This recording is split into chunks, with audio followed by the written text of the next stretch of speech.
Welcome back to CoronaCon. I hope you enjoyed that uplifting segment with Reverend Yearwood. Thank you so much for sharing your wisdom. I know I was taking notes, I was getting my life. Now it's time for the ladies to have our say. So this is the Business Bully Girls. We are queens of business.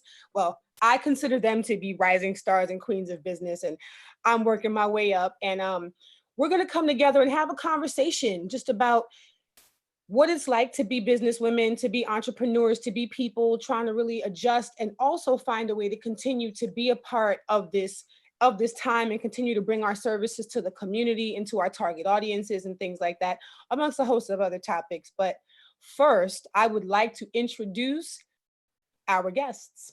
First things first, I see her to my top left. I see Janay Anderson, wonderful, Hi. wonderful author. Say hi to people. Hi, how are you? I'm great, sis. So let me tell you about Janay. She is an accomplished speaker.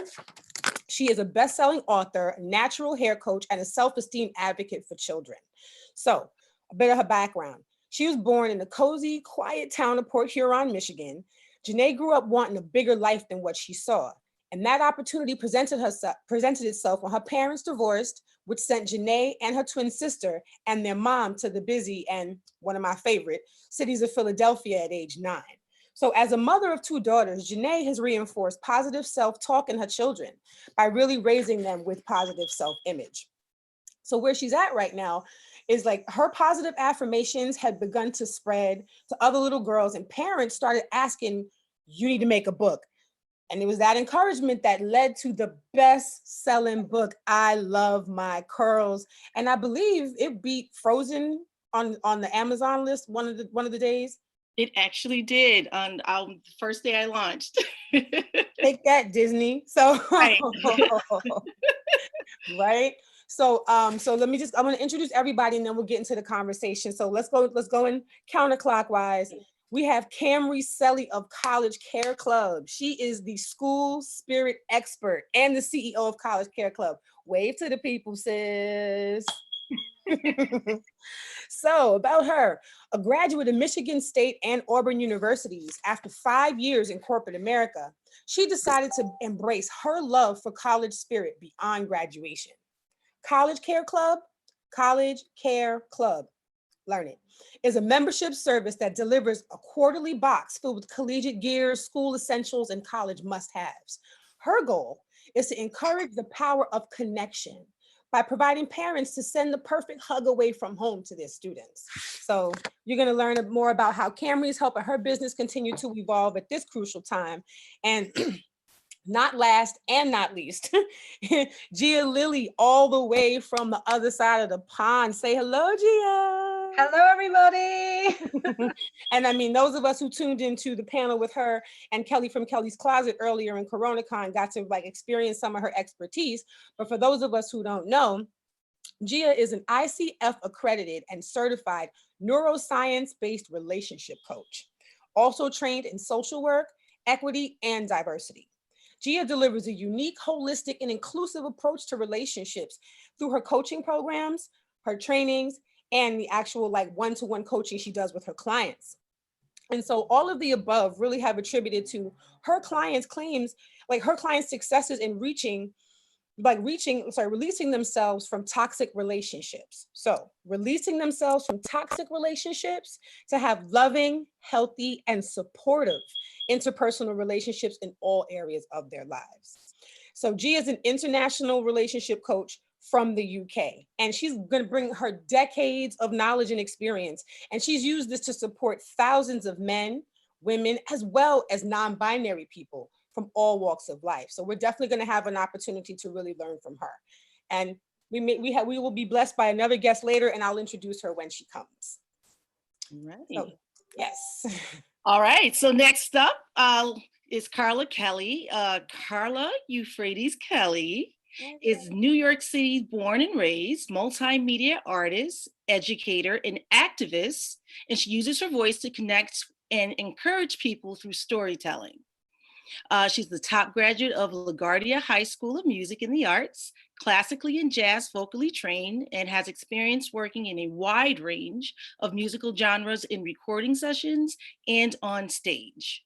She has performed or provided vocals for artists including Mariah Carey, Kanye West, Ella Eyre, Michael Ashanti, Pop Can, Bushman, Marsha Davis, and Need to Breathe, as well as many rising and independent artists on New York's reggae, hip hop, and R&B scene. Aside from her artistic endeavors, Carla supports students and teachers in her role as learning specialist at one of New York City's top independent schools.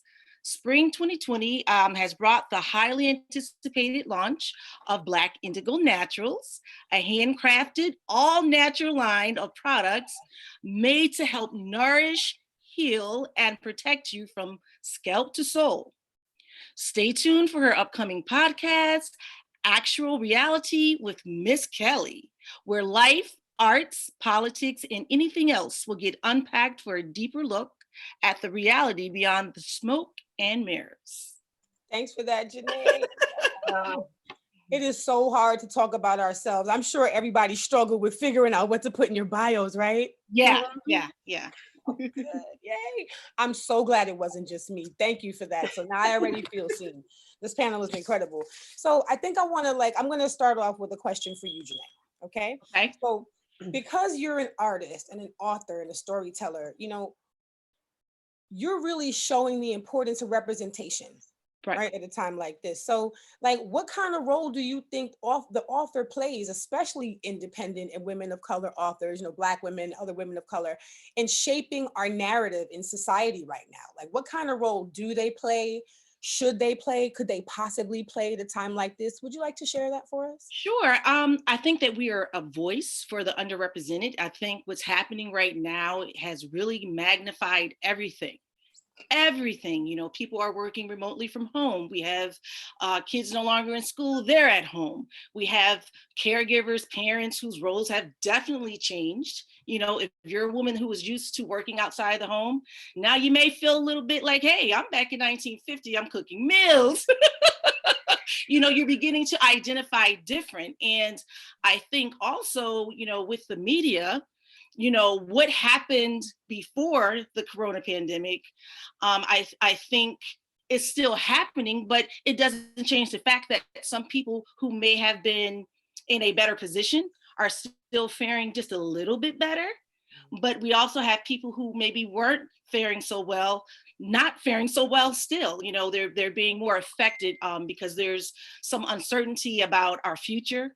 Financially, we have businesses that are closing and folding. I think all of us have relatives, friends, families who have been affected, not only health-wise, but financially. I personally have relatives who have lost, a full-time job and part-time jobs, and they've totally been displaced, and they're trying to figure out, what am I going to do next? And I think there's a commonality of we're all fighting this one enemy, though. So I do think that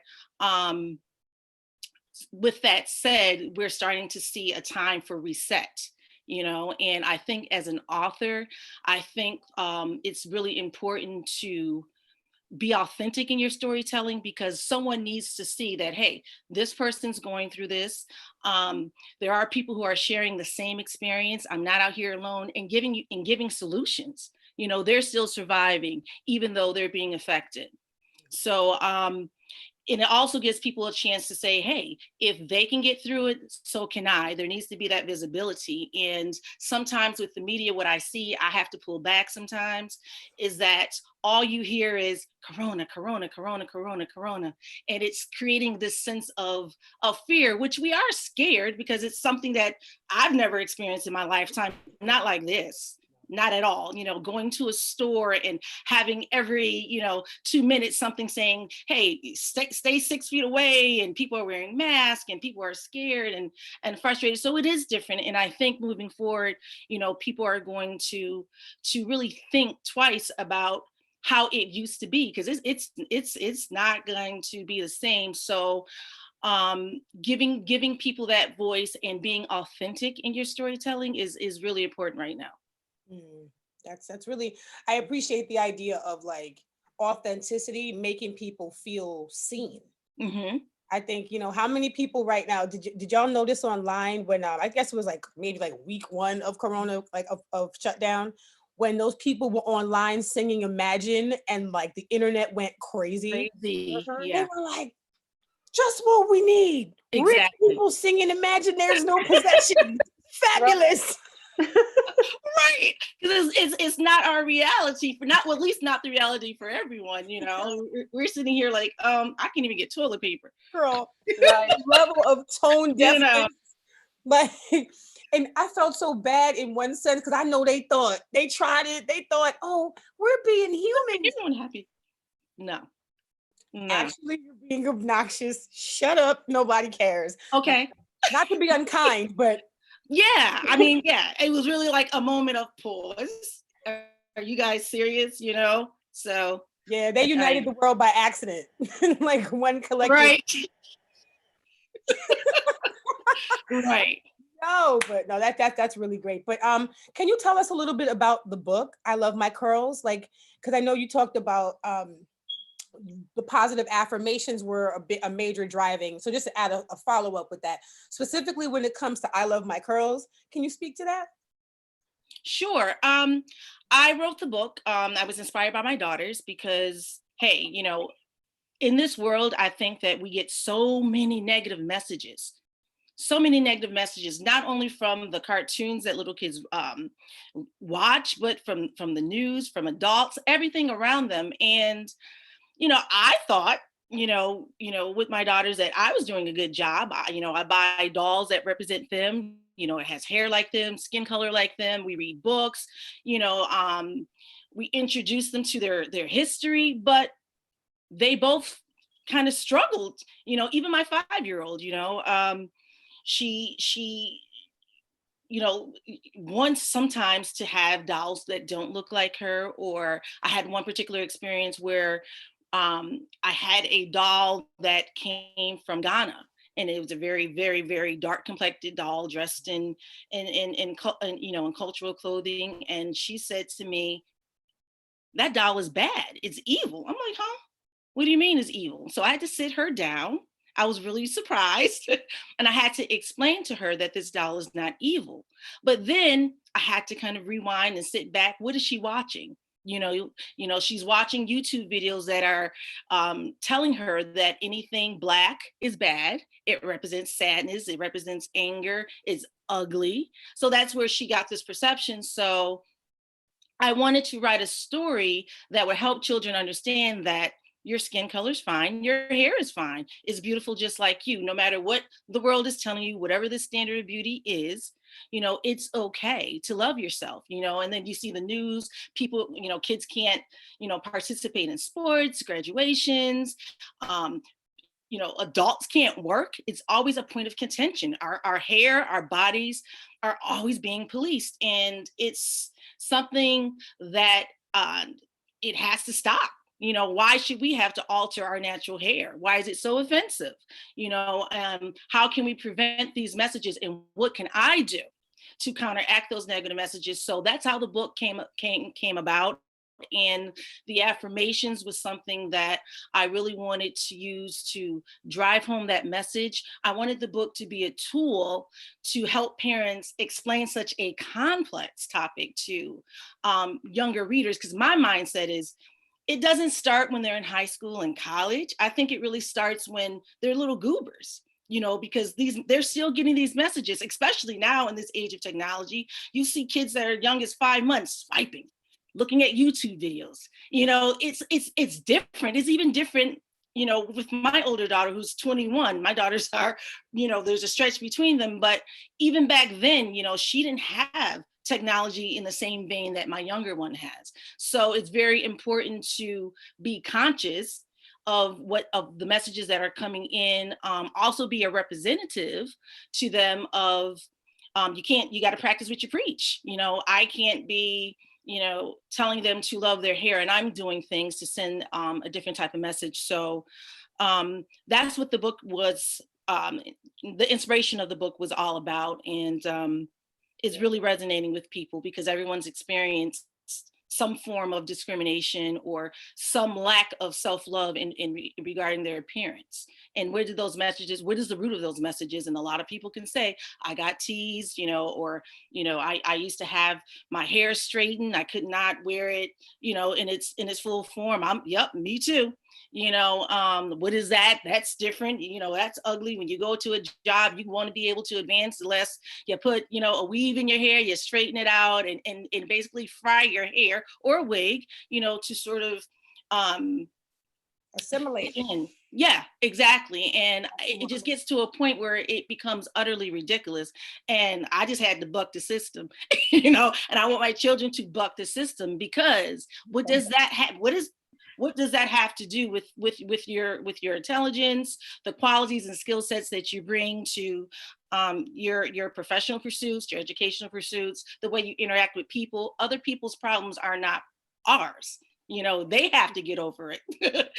So I wanted to really have young readers, really feel and engage and understand that they are special, and that message has to come when they're very young.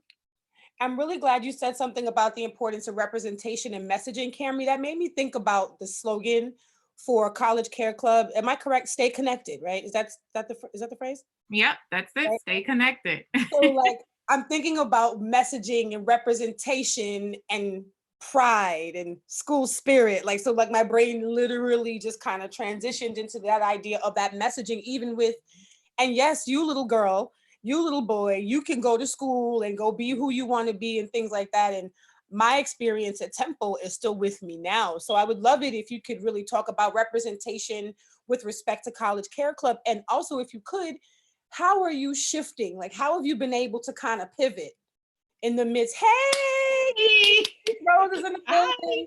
I will introduce you as soon as Kamry finishes answering this fabulous question. With College Care Club, with the idea of staying connected, because I know some students are not able to go home. Some kids are stuck on campus, so there's still the need to do what it is your company does. So can you really talk about it and how you're making it work at this time? Yeah, so, and that was definitely a perfect segue because we all want to be represented and we all can be represented in a way, even if you're staying connected with something, right? So what I do with my business, with College Care Club, I provide a big embodiment around the power of connection. That is something that is very, very serious. And just like you were talking about regarding Temple and how much you still love Temple because you still have that connection. It's something that's bigger than you are, right? So you're representing something bigger than you. But what basically, with my care boxes, which is a above average care box, we provide the perfect hug away from home for parents to be able to connect back to their students, because there's always some type of disconnect when you have basically what kind of like a life-changing event that happens where you have that slight disconnection and you're feeling like a little isolated and you're not still involved with the child's life. And so being able to connect back to them is something that's really important for parents to be able to do with their students, as well as even alum and fans, right? But as far as what's going on now, man, talking about being disconnected from so much stuff. We're at a really pivotal moment in life where everything is shifting to we're feeling more isolated, right? We're not connected to anything anymore. We feel like we're not even connected to life anymore. Everything is just completely different. Mm-hmm. And so one of the things that I noticed that was happening, and Janay actually touched on it earlier, was that a lot of graduations were being canceled or being postponed or whatever the case may be, which was really breaking the spirit of a lot of students. Yeah. And so I was like, you know what? They should still have that connection. That's a connection that is really important to these seniors. And so I was like, let's do a graduation box. And so we provide a graduation box that still embodies that spirit and that celebration for them, to let them know, I still support you. I can't be there necessarily, but let me send you something, of love, because this box embodies the spirit of the school. So it's specifically curated for that particular institution, but you can leave messages, for the student or whoever it is to provide words of encouragement, especially during this time, to change the memory of this particular moment that's happening. And like you were saying, Carla, there are a lot of students that are, I don't know if they're necessarily stuck, because they could be stuck at school. They may not have ways to get home, the financial means. I have heard people call advisors and saying they need $5 just to drive, try to get home. And so at this point, we have a survival kit. And so if your student can't get home, you can purchase them a survival kit, which will have items like hand sanitizers and wipes and, blankets and water bottles, something to still try to connect to your student or whoever it is, to try to keep them engaged and not feel so isolated during this particular time. That's really great. That's just so smart. And I also noticed you started this Facebook group. Yes. So I just started. So, just listening to what a lot of people were saying, I was like, you know what, let me give this platform for both parents and students. So for students to be able to acknowledge their accomplishments, rep whatever they want to rep, give your video, show us what you're made of, whatever the case may be. Because I know when I was about to walk across the stage, I was about to do front flips, back flips, everything, because it was a lot of work, blood and tears going into that, right? So I want to give students a platform to be able to showcase that love and that inspiration or whatever you have, and at the same time give parents a platform to be able to provide them with information on things that they can do to continue to encourage their kids and continue to show them that love and support that they deserve during this particular milestone that they may not be able to physically walk across the stage and showcase. So yes, I have a Facebook page. It's called Walk the Stage Graduation 2020. And you all can definitely join it and definitely provide your information. If you know students who want just a shout out, just any type of acknowledgement, they can definitely get on there and we'll give them a platform. And we're actually thinking about making it in a way that we do like one big celebration, maybe one day where we just kind of start shouting out everybody and showing their videos, where they're at, what they're doing, just so they can have something, in the memory other than coronavirus. Don't let coronavirus take over everything. Oh, you got to have the graduation drip challenge. Oh, okay, that's a good idea. Yes, that's a good idea. Get your cap and gown. Show me what you got.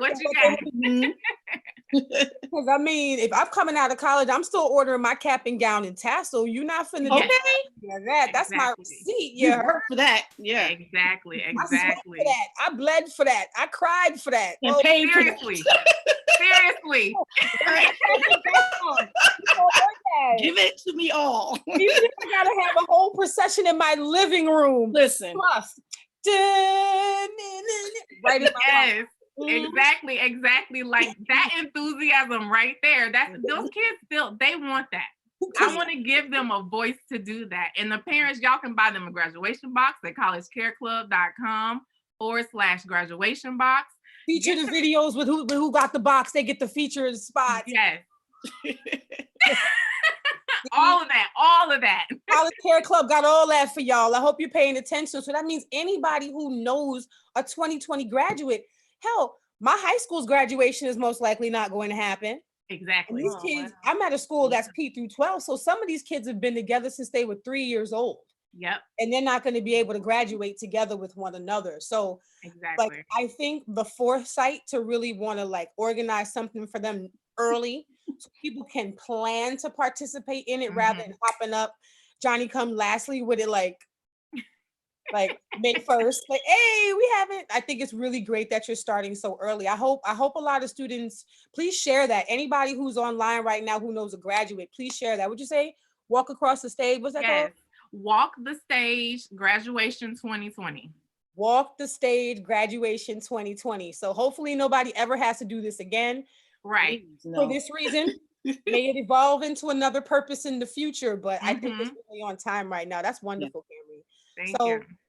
Before we get into another question, we got to introduce Queen of Branding. Yo, seriously, y'all, I need y'all to know about Neesh. So I'm a because her receipt pile is quite long. So let me focus. I don't want to mispronounce all the time. Stop it. Nah, man, because we happy to see you, sis. Like, all right. So let me tell you about Neesh. Neesh is an award-winning brand specialist. She's a serial entrepreneur, a multiple business owner, and a motivated mother of amazing kids. They are so off the chart. I love them. Anyway, whose aim is to assist entrepreneurs and business owners in grabbing the eyes of their clients and potential buyers via digital branding.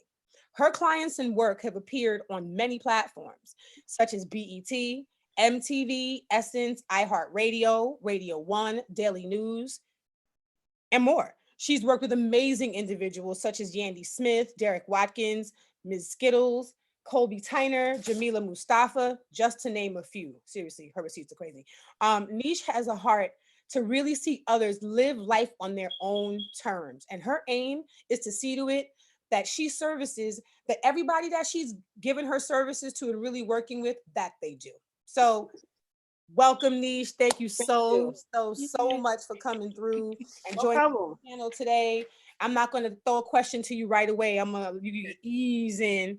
Thank you. Gia, if you could, like, we were just talking about representation. We've been talking about like the importance of creating an experience that's different from just the madness of what we're all going through right now with this corona, like gross global scale interruption, right? That we're all dealing with. So as a relationship coach, like this is a time where I don't know about y'all, but I see the jokes everywhere about how divorce rates are planning to skyrocket. Everybody planning divorces, they planning pregnancies, weddings is finna happen, engagements are going. Everyone's gonna be making moves once we're all out of this state of freeze, right? So if you could please talk about the way you work with relationships from the mind outward and how that's really applicable at this time, and what types of trainings and coachings and things have you already developed that are really like you're seeing that they have added value right now? What are you developing in this time? So could you please share? Of course, I'll take, hello everybody. And yeah, I'll take each question again, because I have a short attention span. It's very late here in the UK, so please bear with me. So I will need you to give me those questions again, one by one, Carla. So what are we starting with? Sorry. Okay, so right now, because relationships are a really serious flashpoint for people, right?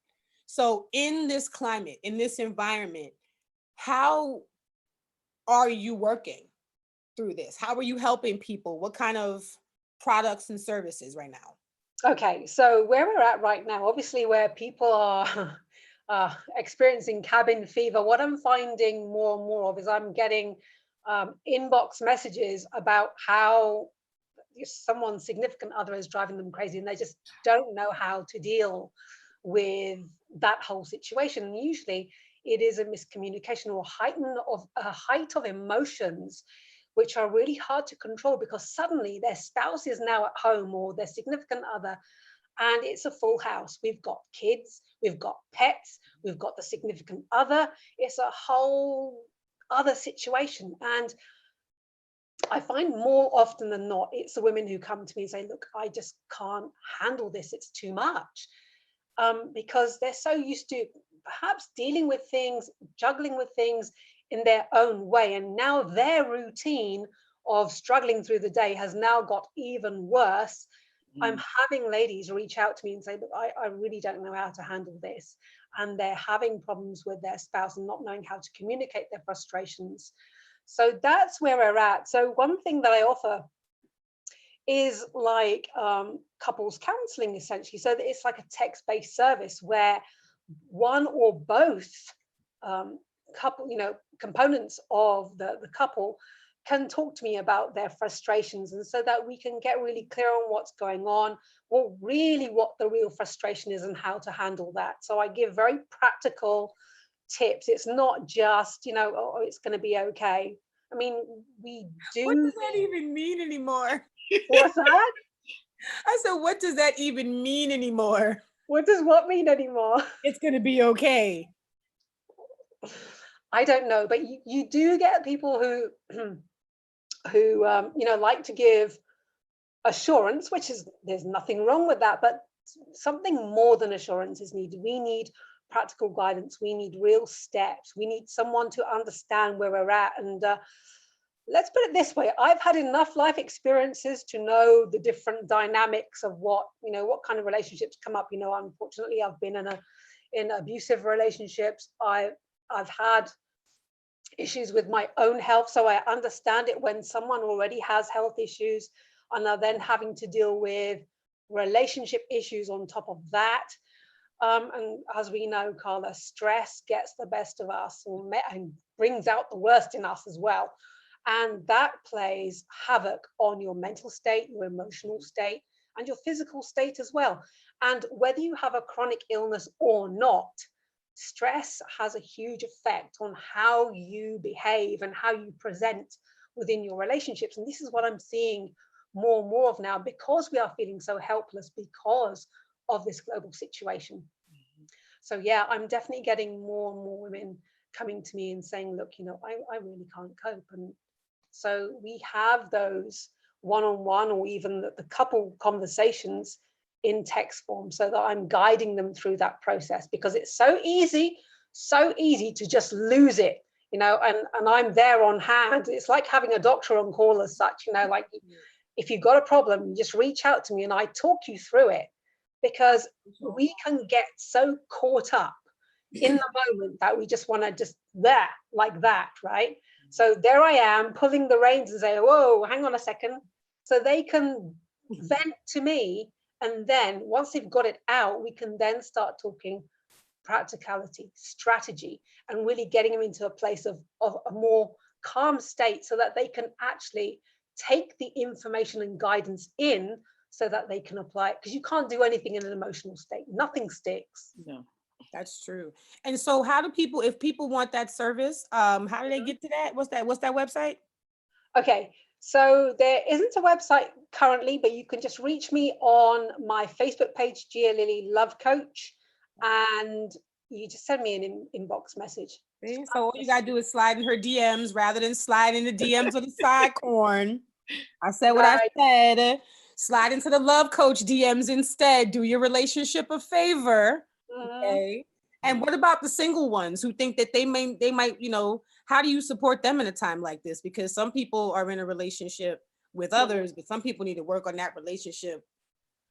Oh yeah, we do all of that as well. My goodness. Yep, we do all of that. And again, that can be done through a texting capacity as well. Oh, by the way, the thing that I was just talking about in terms of couples, that's called Couples Rebooted. Couples Rebooted. Couples Rebooted. Yeah, absolutely. Because we are giving a new lease of life to the relationship, regardless of where they're at, So it's like, rather than throwing it in the trash, let's just do the factory reset. Absolutely. That's absolutely fantastic. And you take clients from anywhere in the world, right? All they have to do is reach out to you. Yes, absolutely. Yes, I do. And the one thing that I will boast, I'll do it here right now, is the fact that I do speak 6 languages. So when it comes to, if English is not your first language, do not worry about that. I've taught people who have English as a second or third language. So please don't be put off if English isn't your first language. We can still communicate for sure. The other thing is that I have a good knowledge of different cultures as well. So don't let that put you off either. And it's really interesting that I find that I work with couples who are of different cultures or who are interracial. We can work with that. Okay. So just to let you know. That's funny that you said that, like just the whole idea of cabin fever. That's really what, as an educator, I find myself, how like doctors tend to make really crappy patients. As an educator, I've been really reflecting upon trying to learn another way to exist right now, because it's like I launched my, my skincare line, because I was having trouble finding products that weren't making my skin itch, because I'm allergic to almonds, so I was trying to solve my own problem. And when I kept hitting the dead ends, that was when I was like, you know what, let me do this for myself. So many people are in a place right now where, rather than just hitting a brick wall, like we're all hitting one big dead end. So I love the fact that you have these types of programs available to keep couples looking forward, finding creative ways to solve the problem rather than turning on one another, Right. I feel like definitely we do get creative. We do get creative. And I'm just going to let you know that I also have a Facebook community. You can go to sexloveandmindset.com. So we look at all aspects of your relationship like that in a safe environment where you can share freely. So sexloveandmindset.com, and come on and join the community and share what you got to share. Let's help you out. I love this. It's like, because of the internet, it's like, right, even though we can be anywhere in the world, but we can all come together and really build. I think that really, this is a tremendous time that we're living in. Yeah, the struggle is real. So is the possibility. I could see that. And speaking of like possibilities, one thing that before I really turn my question over to Neesh, one thing that really fascinates me about Neesh's skill, because I've watched her work in real time, she can look at a situation and spot 3 ways. Like, oh, move this, flip that, turn that over, turn this way. Oh, you're not looking over there. Like, she can, like, in the most simplest of ways, she can look at what someone's doing with their brand. And rather than just going, and giving it the thumbs down, her brain immediately snaps into, oh, no, you need this, and this. And her spirit is always, how do we make your service reach more people? I've watched her do it in real time. So I'm really excited that Neesh is here to talk about the importance of grabbing the eyes of your intended audience, right? Because each one of us have different businesses. So there's different sets of people that we're talking to. That's like all of the people who are, in the business community, everyone has their target audience. But like I tell teachers, you can have a great lesson, but if you haven't figured out a way if you don't differentiate it, then you can't be sure all the kids in the class are going to learn what you're trying to teach. So however great, however smart you are, if you can't translate it and the kids can't take it from you, did you win that day? Did you win in your effort as a teacher? My answer is always, I don't think so, and I really feel like that's completely in line with what you do, Neesh, as far as like, you're like a doctor for brands. Like, you see them where they at, you're like, oh, this won't do. And you start playing operation like when we were kids, right? And taking out all the crap that doesn't need to be there. So like, let's talk about the mistakes we make. How do we get our message lost in the wilderness? How, like, not the wilderness, all the way out there, right? The desert somewhere. Yeah, even is the best idea in the world, chucked out to Neptune, and nobody knows about this product, right? How do we do that? How do we find ourselves in the wilderness by accident, Neesh? Talk to us. Okay, so this is a common problem because it's something that people overlook. It seems like it's the easiest thing or the most cliche thing, but this is the one thing people overlook, right? And the one thing I feel people overlook is the step of when you first get your name and you got your business in mind and you're creating your brand identity. A lot of times the mindset is, I'm not going to pay for this right now. I got, man who can help me. You know what I'm saying? Or I got Kiki that can put this together. I'm not going to pay all that money to get that done. Let's just talk about a logo to start, right? That's the face of your business. It's the face of your brand. A lot of people don't think about that first. That's where the initial, target audience, target market, you got to look at that before you even think you're getting to anybody. If it comes down to how it's created, it comes down to the colors you're using.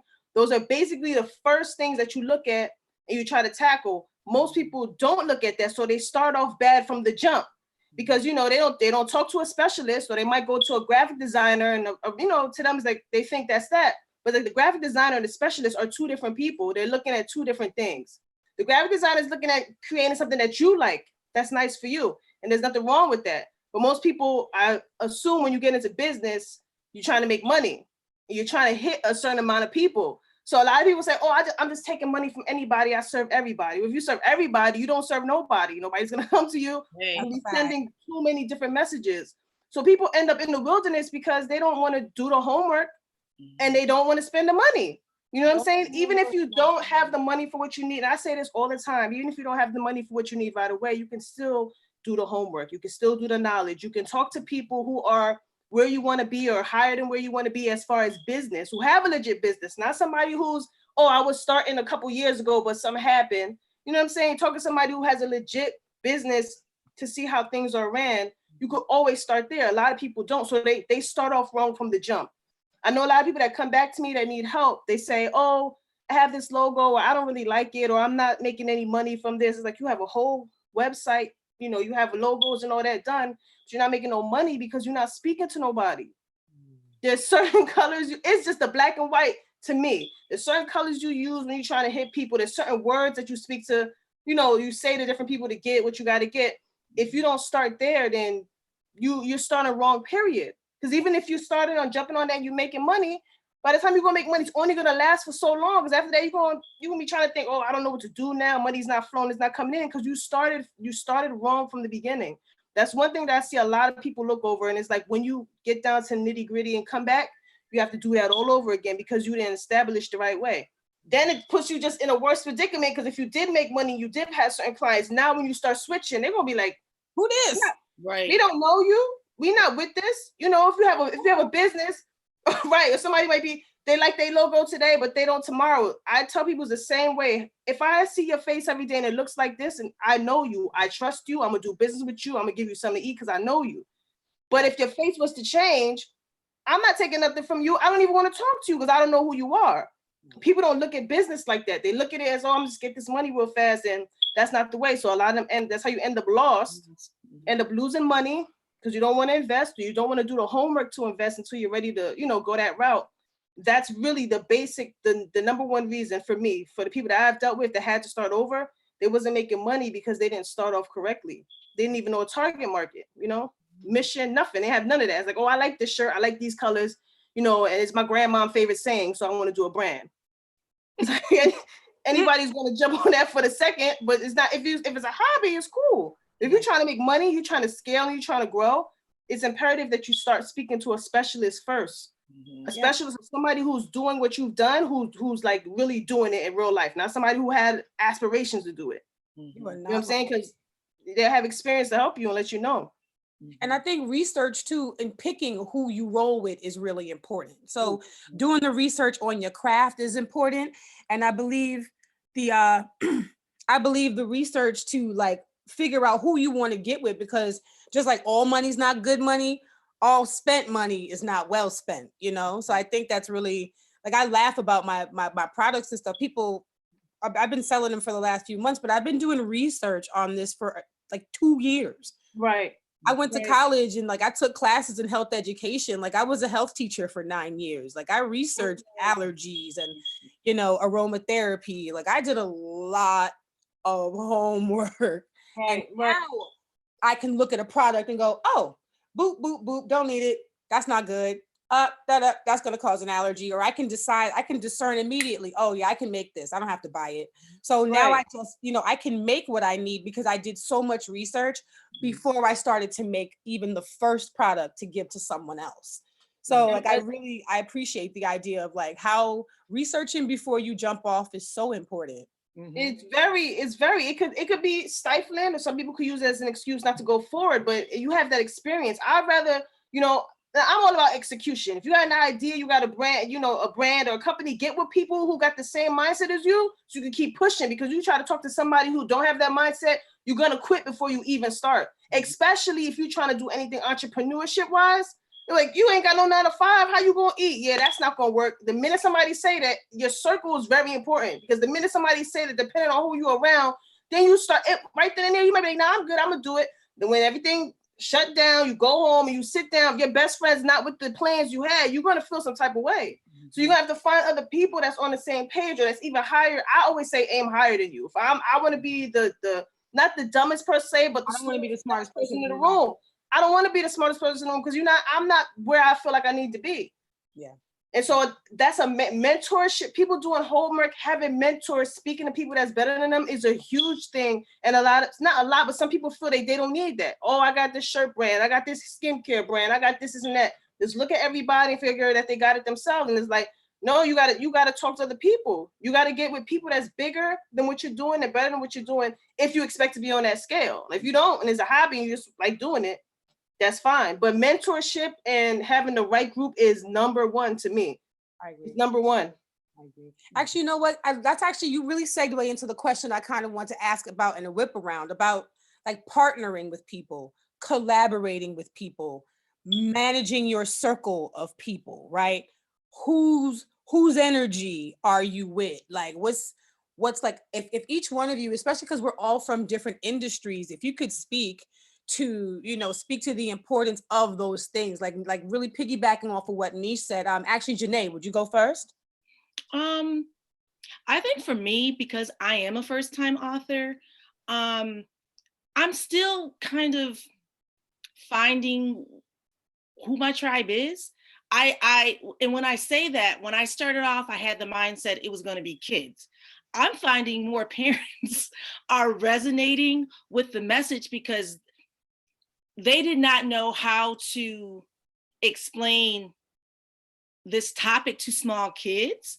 They're regurgitating memories from way back when. I remember the first time somebody told me my hair was nappy, or I was too black, or I was too light, or, and I was really taken back by that. And I've been doing my research and doing like mini surveys and really finding out that people want books that not only are diverse as far as race is concerned, but they're also looking for books that show, young girls who are the lead in the story, because those types of stories don't really exist.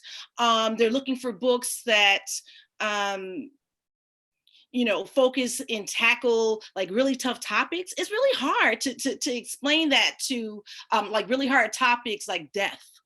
Like what's happening now, to a 5-year-old or a 4-year-old or a 1-year-old. Can you imagine, we can't see grandma today.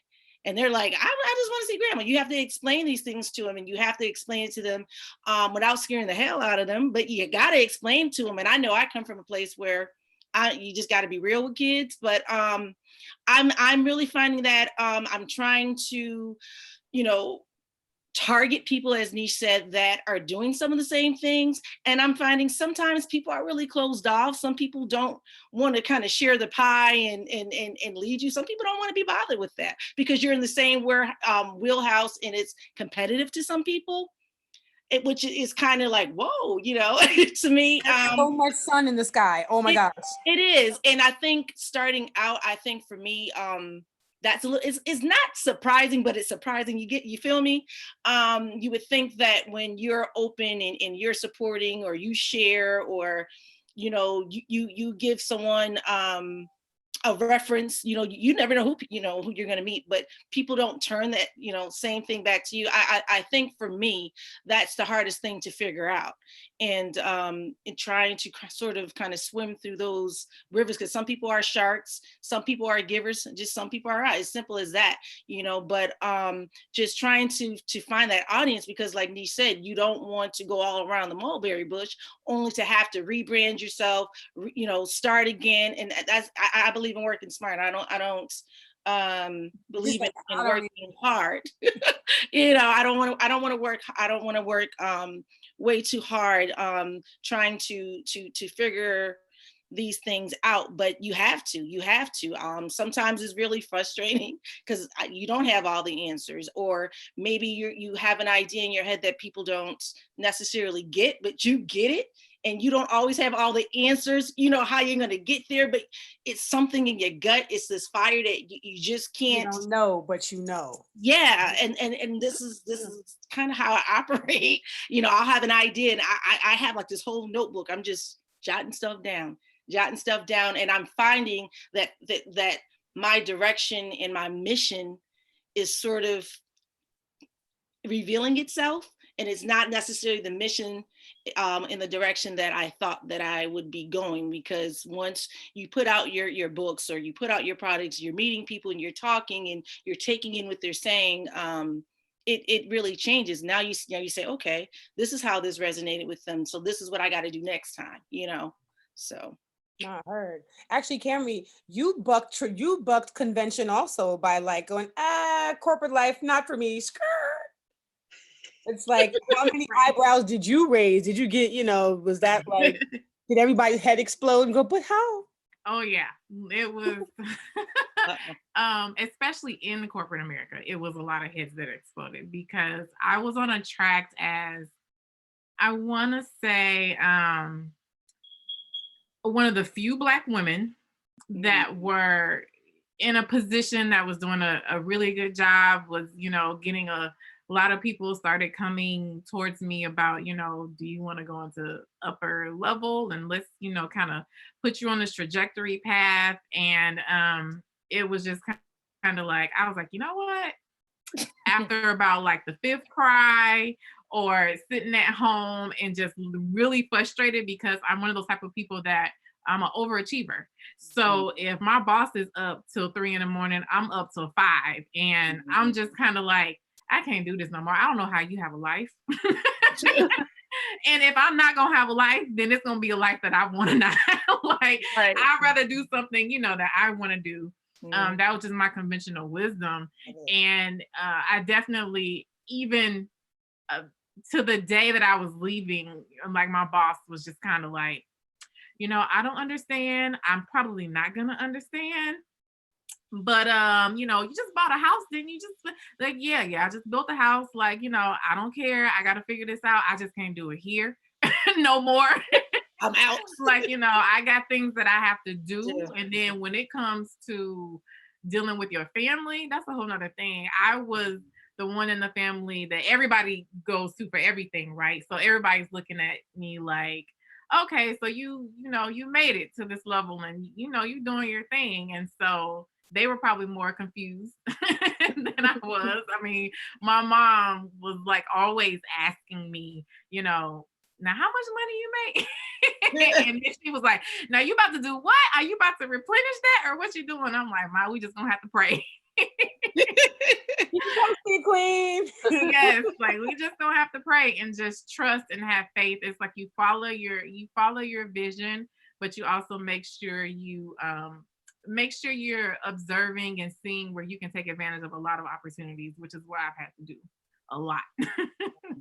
I love that. It's just the idea. Well, we're gonna have to put our minds to it. We're gonna put some prayer on it and put our back into it and go ahead, you know. But I think that makes me think about you, Gia, because you help people work through mastering their minds. Like, even like with your products, loving on, like, you help people work with their business relationships, loving on their business. You can help them develop a better relationship with their business. So the mind as a big driver and the decisions that you're making and the sacrifices, it's like, how many of us had to be told that we're worth sacrificing for? Yeah. I had to be told, you know. I always was like, oh, I was told, oh, well, you got to go to school, you got to go to work, please. Them jobs, tomorrow they will roll your body out of the way, and somebody will be in your chair within 48 hours. They will put somebody in the spot you vacated before your family has a chance to come pick up your personal belongings. Wow. But yeah, it's true. Nobody's, for anybody who's worked in corporate, y'all know what I'm talking about. Like, it never happened. If they replace you at all, they may just take your work and split it up and give it to everybody else. And then they just leave that gap there. I know something that someone always told me. They would tell me, well, Cam, you know, you can work however many hours you want to, but you got to remember X amount, this company is going to run 24 hours with or without you. So you can give your whole life to this company if you want to, but just know when you gone, it's gonna still be running. They're gonna still be making money. So you got to think about it. So, like, what were you saying? I was just gonna say, I saw there was a question asking about what the steps of my transition was. Yes, please address that. Regarding coming out of corporate America. Man, it was a long time coming, I'll say that. So after the funny thing is, the first day I was there, I literally cried. And I was just kind of like, because I felt so much pressure. I didn't know what to expect, right? You think you know what you get into, but you really don't. So there was a lot of pressure because I interned with them, and they were like, oh, you already know this. We're going to give you everything type of thing. And so from that point on, it should have been assigned to me, but, you know, I pushed through and everything. So it got to a point where I didn't know what I wanted to do, and I couldn't see myself in the company. My manager asked me in a meeting, what position do you see yourself in? Let's figure out how to get you to that position. And I sat there like dumbfounded. And then I just made up some crazy answer. I do not know what it was. I can't remember. But when I got back to my desk, I was like, I literally just lied to her because I don't know where in the world I see myself in this particular company. And so from that point, I was like, you know what? I got to get things together. So what I started doing is I started doing little side hustles here and there. I mean, I did like insurance. I did real estate. I actually still do real estate, but that was just one of the side hustles. I was just trying to get some extra money to figure out, like, let me figure out how to just, do that little side job and work and do whatever I need to do. But I did a lot. I mean, MLM, I did some multi-level marketing. I did all types of stuff because I was like, what is it that I can do? Because I know this isn't it. I made some money here and there. And then it got to a point, it was about a year out before I was like about to really be like, okay, I don't know if I could do this anymore. And I actually started doing a lot of saving. I started saving a lot of money, putting extra money in my 401k, doing, I put more money in investments and this, that, and the third, because I was like, I know that I'm gonna need this because I'm not about to stay here forever. And that was about a year out. And about 3 months before I actually told my boss, I was just kind of going into this limbo of I don't really know what I'm going to do. Because honestly, I didn't know what type of like anything I wanted to get into. And this was 3 months out. Them little side hustles were side hustles, but that wasn't what I really wanted to do. It didn't feel like it was like my purpose or anything. And something popped up on Instagram. It had something to do with collegiate stuff. And just like that, I was like, oh my God, this is it. I've been praying. That's it right there. So, I mean, at that particular point in time, what we do is at my job, you get bonuses at the beginning of the year. So I was like, well, I'm going to stay at least to December 31st because I got to get this bonus from last year. I got to get them racks because I need this, right? So I basically was making my transition plan at least 3 or so months out, like hardcore making it. And the funny thing is, I told my boss like January 18th, I remember the day. And she was like, oh, okay. I knew this was going to happen, blah, blah, blah. And I was like, all right, cool. She was like, well, can you stay until the end of April? And I was like, well, shoot. Okay, cool. Because basically I know I'm not really about to be working. You can't really give me no bad criticism, but you want me to stay because there was no one that could do my job like that. And they would have to go to like VP level to interview people. And it was a process. So I was like, great, I'm about to bank this money. I'm not going to be giving my 100% effort. And I'm about to be working on my business in the meantime. So it really, honestly, things kind of fell into place. And that's when I just took the opportunity. Like I was talking about taking the opportunity. So at that particular point in time, from January until April, I was moving things. I was making phone calls to a million different schools. I was like trying to find as much information as possible, doing all the research that I could, and then kind of just going into that transition. And as soon as that day came, I had things set into place that were already moving in motion. Wow, that's really great. Actually, I know that I want to try to get one more question in, but I think, but Neesh, like I wanted you to kind of speak to the idea of, because you and Gia are always thinking about ways to provide opportunities, like find the revenue. I love playing revenue manhunt with the two of you because you're always on to something. You're always on to the next thing. So, Neesh, if you could speak to the idea of having money make money, and then Gia, like I have a follow-up for you, but I won't throw it at you yet. So you said having your money make more money? I mean, because I've been watching your posts, like I'm a huge fan of you, and I'm watching every time I look at you, every 3 months, you're expanding what you're doing in another way, whether it's a venue or, this Rona got these streets unsafe.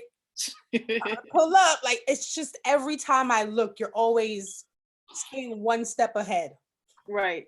So that pretty much goes back to what we were saying earlier about the mentor or the people you have in your corner. Because I see how people are doing stuff and how things are moving. I'm like, yo, something not right. Like, but before I got a huge thing that I moved into now is definitely teaching people how to do their own branding, because some people may not have the money right away. So I have courses that people could take, and I try to just guide as much as possible, because I know, like Janay was saying earlier, sometimes people be trying to be stingy. Like everybody out here trying to get money. Like, right. I know that's how I speak. Everybody we got kids to take care of. You know what I'm saying? And there's a lot of money out there for everybody. So I'm one of those people, I always feel like you should be the source. If you're the source, you'll never not be needed. You'll always be needed because you're the source. But a lot of people don't try to be that. They try to feel some type of way like, oh, I can't help you because you're gonna get to where I am. Which they're not really thinking. Because I'm like, if you help me and I help you, we both gonna get to the top. And one thing is, you're never not gonna thank the person that helped you. That person, some people just like not like that. Like she was saying, she brand new and she an author. It'd be like, oh, I can't help you. Like, why not? Like, what do you mean? We always gonna make books. People always gonna be reading. And there's so many of us that are already talented. What does it take from you to help that other person? It don't take nothing. But a lot of people be feeling that way, and I don't pretty much agree with that. You know what I'm saying? So the way that I do things is just really surrounding myself around people who are better and trying to get information from them, but also offering value. You know what I'm saying? That's one thing. And with even offering value to them, people teach me, hey, you really don't got to do things this way. You got to do things that way. This might work. So one thing that's been working for me is developing the courses, like being in a bully gang. He's like, yo, do a course. I'm like, okay, that makes sense because now I'm doing the work one time that's going to keep going forever in life. Like you're going to make better courses and you keep adding it, but you're going to keep, you know what I'm saying? It's going to make more sense in that, to me, in that way. And so what I do also with just the branding is I do like real estate. And I feel like, if you get assets, they can pay for your liabilities. That's the thing I've been on. And I've been telling people and talking to people, we get all this money, this stimulus from Trump, so to speak, all this money going around. Don't buy dumb things. People buy, I gotta buy these bundles. I gotta buy these shoes. My kids need this. It's like, come on, like you're gonna get that one-time money to spend it on stuff that you're not gonna have next year. You're not gonna have 2 years from now, something else better is gonna come out. No, I take the money that I have and buy more assets. Assets to me are apartments and houses. Why? Because everyone needs a place to live. Whether Corona is here or not, people's gonna need some place to live. Babies are always being born and people are always dying. So I just see things differently as far as I got this money, let me put it to get an asset to get my liability. So that's what I've been telling people recently, like I have an apartment and I have 2 commercial spaces now, but an apartment. That one apartment commercial space pays for everything for where I'm living right here in my house. It's using other people's money, so to speak, because people need a place to live. So I'm not thinking no more how I used to, I'm gonna just grab this real fast and grab that. And because I got kids. When you have kids, you gotta think a different way. You can't just, this is nice. This is some nice shoes. Yeah, it's nice shoes and it's a nice bag. But what about your kids? What are they gonna have? You can't leave them those shoes and bag. Right. You can't. Right. You know what I'm saying? You can only leave them with the knowledge you have and help them in starting businesses and teaching them about entrepreneurship or, financial literacy and everything we're talking about in CoronaCon, teaching them and showing them so that they can go and do it. After a while, when you start getting older, it don't have to be older, you're just getting wiser. You start being like, yeah, I don't know if that TV look really nice, right? It might be $700 for that big TV, and it might look nice in our living room. But that $700, if I could put it here and flip it, if I add $3 more $100 and get me a house, and now I have 3 people living in that house, so they paying this amount of money, I'm gonna be able to buy that TV 5 times over. And this is stuff we just not even taught. Our parents don't know. Our parents don't know. We're learning stuff as we go. So with me, that's where I'm at with it. I'm like, listen, and I don't have nothing wrong. To me, there's nothing wrong with people that's doing 9 to 5, or there's nothing wrong with people that's getting their money their other way. That's just the way I'm learning. So I'm learning as I learn and I'm growing with it. I just disperse the information. And it never fails for me because people still come back to me all the time. I'll tell you everything I know right now today and be okay with it because you're going to come back to me next week to talk to me because I helped you the first time. So when you become a source, you don't have that issue. But a lot of people don't see it that way. Right. And y'all don't have the same vision. I always tell people that, like, we may be doing the exact same business, but you don't have my vision and you will never be able to execute my vision. So I'm gonna give you everything I know because you got your own vision. There's nothing wrong with that. Right. How many of us have bought a book of recipes from a chef that we like or whatever, but when we in the store and we see the frozen version of what they make in the case, we still put that in our cart. Let me have it the way Chef Morimoto makes it. I'm good. I can sit around and try, but so you're right. Becoming the source, it does make you, that source continues to be valuable because value is the point, not necessarily chasing the dollar. I really respect that point though. And I agree. Passing it to you, Gia, just like you were talking about sex, love, and mindset, right? And a lot of what you do, like as a neuro coach, like your training is based in the brain. and Yes. how the brain and the mind drive so much of what we do. Like, Mm. how can people in our respective industries, how can we use, some of the things that and that you teach, and how can people even beyond relationships use some of the things at this time? So the brain. Yes, absolutely. I mean, there are really simple techniques you can use. In fact, you don't have to sit in a hypnotherapy chair or anything like this, because we know that therapy can cost hundreds of dollars, and keep going back and forth. Now, obviously, we can't go anywhere right now, but what I can tell you is this. I am actually connected to an amazing company, and it's been proven because, I'm very much someone who looks at things and really endorse things which have been proven to work, right? And with my leaning in neuroscience, of course, I'm going to look at the evidence and the facts that these things actually work. And we know enough from neuroscience that, like, in terms of how the mind works and the problems with the way that we think and how they're getting in the way, and how we've established patterns which are not healthy to our relationships or our working routine or our health or whatever it might be. So pick a profession, pick an area of your life in which you are struggling, in which you feel stuck. When you are able to utilize your mind and really master your mind and the way that you're thinking, it can really help you to make changes. And one of the ways that you can do this is a really simple tool, okay? And it is essentially, you can use subliminal messaging, which is really, really powerful. All you got to do is listen to it for 10 minutes a day, right? That's all. And you can do this while you're doing your laundry, running errands, or something like that, because as we know, one of the things that is scarce for many of us, or we believe it to be a scarcity, is time, right? So if you are on the go, you're just listening to these subliminals, it doesn't matter what you're doing, you are still getting the benefits from that. Just 10 minutes a day, right? So I have access to a whole slew of these amazing brain trainings, essentially, which you can access through me. And that's one way of doing it.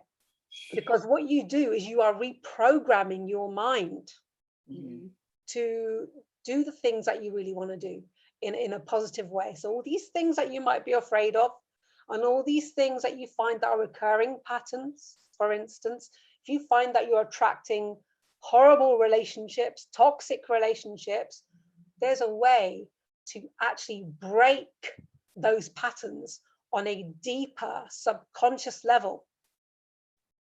I love this. I'm gonna hit you up on the side. There's a couple things I want to work on. So you said a whole slew. Absolutely. That means there's a whole list, and I can be like, I'm gonna get this one, I'm gonna get that one. So y'all heard that, right? I got you covered. It doesn't matter what it is, okay? Whether it's health, whether it's money, whether it's relationships, I got you covered. It's cool. If you want to learn a new skill, even, because it all goes down to your deepest, darkest fears. And like I said, you don't have to sit in a therapist's chair to work through that. You can literally rewire your brain. You can change the pathways in your mind, the way things are wired. Think of a train track, right? You think of a route. You're taking a journey on the subway or wherever it is, right? You've got a designated route to go from A to B. If you think about this, every day that you're doing this commute from A to B, A to B, A to B, you get to a point where you don't even have to think about where you're driving, you just automatically do it, right? Yeah. That's exactly what happens when we are forming patterns. Exactly the same principle. So if you're eating junk food and you're doing things a certain way, you're going to continue doing that because you haven't disrupted and broken the pattern, because it's so deeply ingrained now that you actually need to work hard to break it. Wow. No, I love that. And I mean, it's so funny because as like one of the main focuses of my podcast is going to be like, let's interrogate reality. What's really going on? Here's what we were taught. Here is the truth. Right. Like for one, I think about your book, Janay. I was told that my 4C hair was the ugliest, Brillo padded, nobody likes, da, da, da, da, da, all of that, even from my elders. You need to put some perm in that. Like Right. every image everywhere was Wow. what you are as it is not good enough. So many of us, and you know, and it's weird though, because I'm starting to understand the way marketing works. They're always going to make you feel like there's some need that you have to fill, and they have that thing for you. So if you had straight hair, they probably made you feel crappy about it, like your hair should have a curl. So somebody was playing us from some corner, no matter who we are, right? And so my big thing is really going to be about, let's unpack that. Remember how we were taught so and so? What's the real? Like, let's really get into it, because so many of us are forced now to thrive in this new space and in this new time by unlearning the faulty programming. Like you were talking about reprogramming your brain. So you're talking about the part of the iceberg that's underneath the water, you know, and that's such an important thing that people don't realize. That's what's something that was under the water, not right. Yeah, and there's a lot under the water. As I said, it's 95% of our brain, ladies and gentlemen, is your subconscious brain. So if you are the kind of person who uses affirmations, and Janay, you were saying about affirmations like within your book, and you know, really positive self-talk, of course it's really important, but when we are doing that on a superficial level, you are only going by the 5% of what your brain can do. 5% against the 95% that's telling you otherwise, because it's so deeply ingrained. And this is why the subliminals are so good at breaking that and really getting deeper and talking to you on a subconscious level, so that your positive affirmations and what you're saying to yourself, the positive self-talk, is on a deeper level. It then becomes your new subconscious self-speak. Gotcha. Right? That's some deep stuff. Absolutely, very deep stuff. And just 1 second, because I want to just take a second just to say, ladies and gentlemen, please, if you are watching this, go ahead and share the video, invite your friends to watch, and of course, ask us any questions that you have as well. We want to hear from you. Yes, please. And you know, not for nothing, if you are catching in just now, please be sure to catch us on the replay, because everyone has been dropping so many gems about life, business, adapting to this crazy situation we all woke up in about a month ago, and trying to make our way through. Good morning. 2020 is canceled. No, I'm kidding. Just the spring. Not the whole. That affirmations, man, is very important. Like Janay was saying, she have in her book, that thing, man, I didn't realize how important it is until I started doing it. Like started saying, you gotta be careful of what you speak out your mouth, especially during times like these. You gotta speak the right stuff. And not only on top of that, like I always think about like if you have kids, you have younger nieces and nephews, they watching what you're doing and they watching what you're saying. And they're thinking about what you tell them and how you tell them and what they can excel in, what they can't excel in. I was teaching classes in New York City with youth, and I just felt so heartbroken because they really believe that they can't do certain things based on what people tell them. And people think, oh, words don't hurt, words don't matter. It do matters. People, they're listening to that and they're like, well, my mom, you know, nobody ain't gonna buy nothing from me. Nobody ain't gonna show me how to do it. And these stuff they say out their mouth, 13, 14-year-old kids, like, yeah, I'm just gonna do it. I'm not gonna be able to do that. It's like, why? Like, who told you can't do it? They have people telling them they can't. So it's as much, they don't even want to try. They don't even think it doesn't make no sense. They like, try for what? And they'll tell me that. Yeah, and then sometimes they don't even have someone in front of them that can show them that this is possible. You know, like I've had friends growing up, you know, who never knew that people went to college because they never had, you know, anyone in their family to ever do it. You know, it was, especially growing up in the Midwest, a lot of people don't go to college. They go straight to one of the big threes, baby. You know, they're getting paid big and there's no need because you can live a particular type of lifestyle without necessarily having to go that route. But then there's other people who, you know, who choose other routes, but, you know, people live different. And sometimes, you know, you have to get out of the four corners, you know, of your existence and of your world and figure what works, you know, best for you. Adaptability is everything. Because I mean, even those of us who were, because I grew up watching a different world. So, Mhm. and rappers, R&B artists in the 90s, everybody had a college sweatshirt on. So Mhm. I knew I was going to school. That was never a question. Coming up, I was told, you're going to college, period.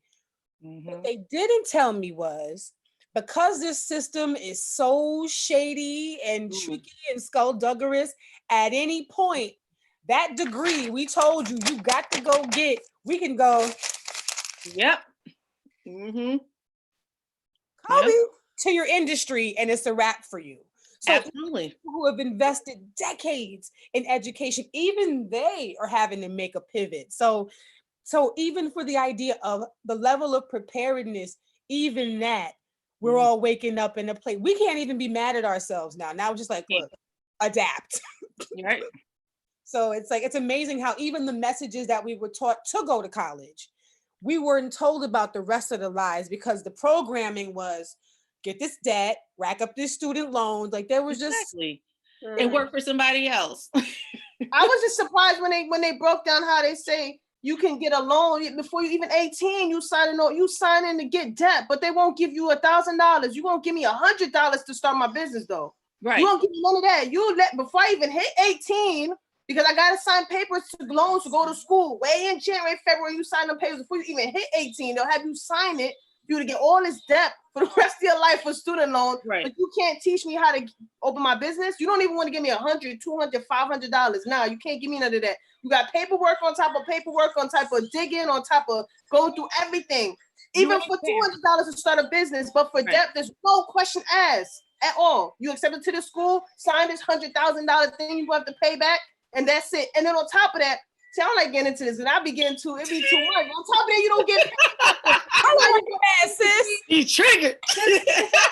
It's crazy. Right. You got all these degrees, right? And it's like you don't even get paid what you can get paid for living. It's just, it doesn't make no sense. Isn't it like that saying, what do they say, is are you paying school off, or is school how's that saying go? Are you paying off school, or is school paying off for you? Something like that. It's the truth. Yeah, because I mean, how many people do you know they're not doing anything related to what they went to school for, because there's no longer a market. Like to Carla's point, you're always shifting, you're always recreating and trying to figure a new way to just survive, because times change fast. I mean, they just do. And life, as it changes, things happen differently, and there's no need for people, like even like speaking sometimes to my grandparents, they can't get with technology. They want to talk to a live person. Listen, ain't nobody talking to no live person no more. You gotta get it. You gotta know the basics. This is where the world has moved. Sorry. The world's not waiting for you to catch up. You got to catch up with the world. So it's a mess. No, it's so true. This panel has been so incredible, and I want to give you guys a chance. We'll do another round robin to, if you could leave our viewers, like take a couple minutes, just like really leave our viewers with some closing thoughts, and make sure you plug where you can be found, where your products can be used, how people can get to you, and who you're talking to. Like, take a minute. If we'll start with Kamry. Can you go first? Yes, I can go first. Okay. So my words of wisdom is, especially in this particular time, I'm an entrepreneur and so are all of you. A lot of people are getting upset and frustrated about everything that's happening because of shifting their business. My advice would be to look at your opportunities. So a lot of things are happening, but you really need to pay attention to your opportunities. So with me, for example, I randomly saw a tweet of somebody talking about graduation being postponed, and they were super, super upset. And I was like, man, that's crazy. Wow, let me create this platform for these students. Even though that people aren't necessarily looking to send care packages right now because of the environment that's going on, but hey, let me get you these graduation boxes. Like, always look for your opportunities, especially as an entrepreneur. That's what an entrepreneur is. You're never going to stay the same, otherwise you're not growing. So that's my word of advice, is to always look for those opportunities, no matter what the environment is. You can definitely find me at collegecareclub.com. You can contact me there. You can also contact me on the Facebook page, collegecareclub.com. College Care Club is the Facebook page. Collegecareclub.com is the website.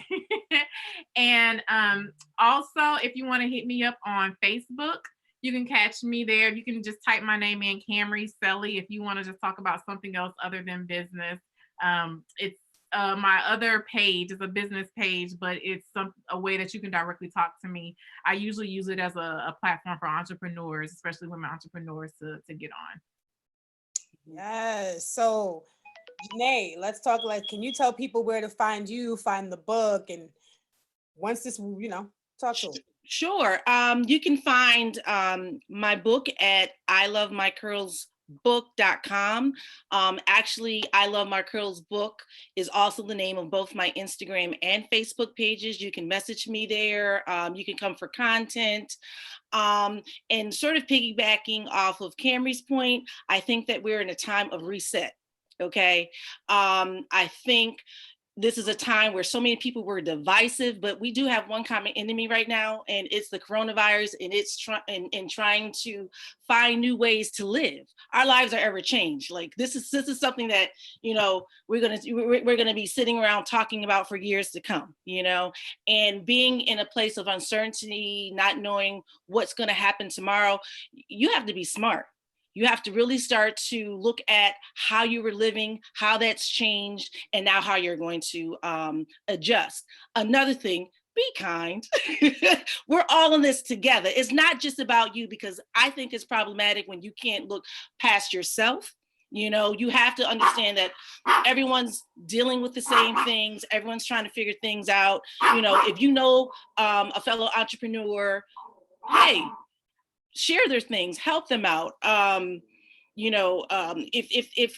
you're running a business like me, with the books, everyone can't necessarily afford my book. My book's not that, that expensive, but what I try to do is offer tips. What are you doing while you're at home with your kids? Today, kids can't go outside. Okay, let's do this sensory activity. Let's recreate what it's that experience of when you used to go to the playground. You could do something as simple as bringing out a picture. That's what me and my little one did. We brought out a picture one day because she was so upset and could not understand why we only can go for walks and we can no longer go to the playground. So I had videos and I actually posted it, and we laughed and we talked, and she was telling me that her favorite thing was the slide. But it really resonates with people, though. People loved it, and it gets people to talking, and it doesn't take money to necessarily always readjust and reset. Those memories, we need those laughs sometimes. We don't want to do the corny stuff like we talked about earlier, Carla. We're not trying to see people sing and and trying to change the world, but you have to take a minute to just think differently and reset. That would be my message to people. Thank you so much. Neesh, would you like to go now? Sure. I would say, wait, Janay, you ain't say where people can find you at. Oh, I did. I said, gave my website, ilovemycurlsbook.com. All right, my bad. I'm sorry. That's okay. You can't play in social media land. Whatever. I think what I would tell people right now is a perfect time for you to research. It's a perfect time for you to regroup. Whatever you ain't start years ago, you got all the time in the world now to go experience, go research, do a little homework on something. There's no excuse. You have no excuse now, is how I feel. That's what I'm telling my family members and my friends. Find another way. That's been my motive since January. Find another way. All this stuff is happening. If you can't go to work, they're not paying you right now. All right, well, what is it that you want to do with this whole time that you haven't gotten a chance to do? You have every ample opportunity right now to do it. I don't care if you're doing research, doing homework, you want to try something new. I'm downstairs cooking new things. I'm just like, why not? What are you going to do? You can't go to work. You're not getting paid. You home. So you got to use the time wisely. I would use it as a time to become an expert in something I like. Try it. You have days to try it. All right, you making this soap, it didn't work, try again. You making this lip balm, whatever, it didn't work, try it again. I did this logo, I ain't like it, I gotta try again. You got all the time in the world right now to do that. So I would encourage people don't use this time as, oh, I'm gonna eat all day, I'm gonna sleep all day, I'm gonna catch up on my sleep, because when things is gonna start going back to where things we're getting ready to go to a whole nother level. Life as we know before may not never be like that, but this ain't gonna last forever. So when stuff start moving, it's gonna be too late for you to feel like, oh, let me go and invest in, let me see if I can learn this now. No, because it's probably not even gonna be running that way by the time you got to get stuff in order right now while you have the downtime, so that when stuff start moving, you won't be stuck out there looking crazy. So that would be my advice. Y'all could visit my website. It's Neesh Rose. That's it's neeshrose.com. Neesh Rose on Facebook, Neesh Rose on Instagram, Neesh Rose on Twitter. Consistent branding across platforms. Keep it. Gia, please share some gems with the folks. Okay, well, my advice or my guidance would be actually take this time to check in with your relationship and actually to get to know your partner, your significant other again. Because look, if you've been spending so much time apart during in your respective professions, it's like, this is a great time to actually check in. Does this person still like the same things? Are they the same person still? You know what I mean? So now is a really good time to assess, who is it that you are living in the house with? Who is it that you're sharing your bed with? Right? Yep. All that. Carla.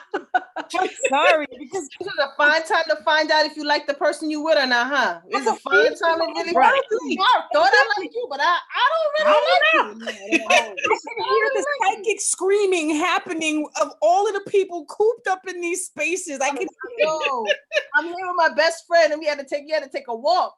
Like, I'm like, you're my best friend in the world. I gotta take a walk. Like, it's great. Exactly. Yeah. There is that, but also this is another time where you're getting to see your significant other and even see yourself and how you react under pressure. Do you come together, or are you two separate entities and trying to figure it all out by yourself? So again, this is a real time to reevaluate who you are with. All right, it can go either way, and I'm hoping to goodness that you stay together if your relationship is strong and this is just a blip. Of course, these are the kind of things that I help you work through Couples Rebooted, with these check-ins and stuff like that. But yes, use this time to assess your relationship, assess who you are, find out who this person is that you're in the house with as well. So this is a great time to find out and to see what's what.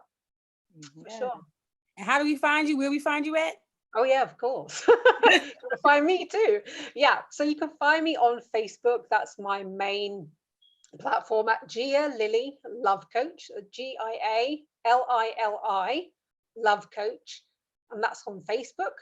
Again, on Instagram is Gia Lili _Love Coach over there, and also over at sexloveandmindset.com, and that's the community where we can do stuff around your relationships as well and have that community and talk to others who may be in the same position as you, and you may find camaraderie there. So yeah, it's a community. So come on in, you're very welcome. Yeah. As your humble moderator, I think I've always struggled with trying to manage my life has always pulled me in so many different directions at the same time. This is the first time all my cells are stuck in the same house. I love it. All my cells are stuck in the same house. You know what I mean? Carla Kelly, the songwriter, is in the crib. You know what I mean? The background vocalist is in the crib. The makeup artist is in the crib. The cosmetic maker is in the crib. You know what I mean? It's just like all of my selves are in the same place at the same time. And I feel like searching, like my advice right now is dig deep and think far. Yeah. Dig deep and think far. Like I've been wanting to get the podcast. There's so many things I've been about to do, but I commute an hour to work to and from each day. So it's like, there's so many things. Like time is always this battle that I'm running up against, time and the diversity of ideas. So I think, like Neesh said, we got nothing but time. So I'm thinking digging deeper is what I would advise right now. Whatever you see in front of you, go deeper, peel it back. Whatever your relationship is, deepen it. Whatever those ideas you have, go further with it. And what I'm challenging myself to do right now, and also what I'm encouraging my adopted kids, because all my students, after a while, some of them, they just kind of become my kids' like, this is going to end. Yeah. Who do you want to be on the other side of it is the question that I'm really walking with, and I'm passing around. Who do you want to be? How do you want to be? Where do you want to be when this is over? And I think if we challenge ourselves now to dig deep, we can respond to the depths and the seriousness of what's going on around us, because it's crazy and none of us know what we're doing. Even if we know what we're doing, we've never done it in the Rona. You know what I'm saying? So we don't. And then think far. I think if we get obsessed with what's immediately in front of us, like even when I do like strategic planning with members of the gang, we're always like, all right, well, who's next? Kamry said the first set of schools she went to, I was like, great. And now we got to go find that one. Who can make this one jealous? Like just the idea of what's in your face is not all that's there. There's always more. So I think that's the advice I'm working through for myself. And I just would really pass that on. Dig deep, think far. And you know what? Grace costs you nothing. Right. Just like you said, Janay, be kind. Show a little grace. Like if you see that there's 2 packs of toilet paper left on the supermarket shelf, grab one. Right. Like, let's remember who we are. Right. Let's be human beings all the time. That way, when this is over, we don't have to look back at ourselves like, damn, I was a bitch. Right. Sorry about that. Because you don't want to come out of Corona with apologies, right? Let's come out of Corona with no apology. I wasn't myself.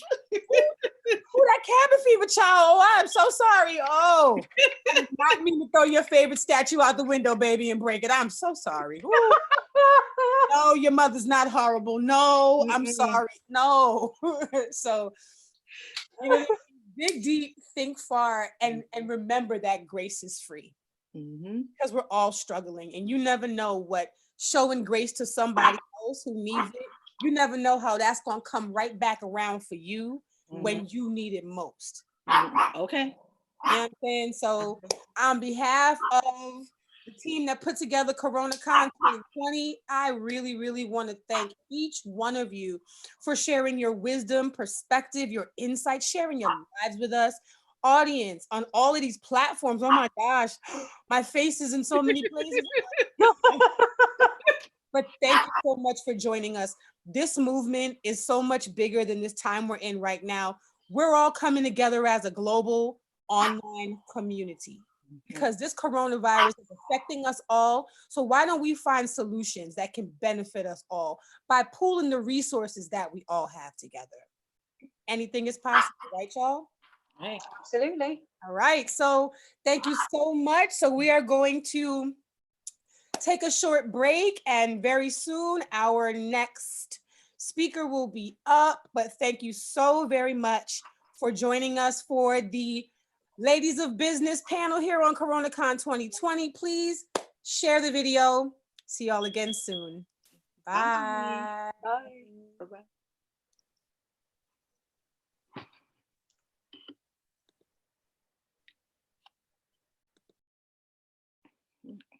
How do you get off of here?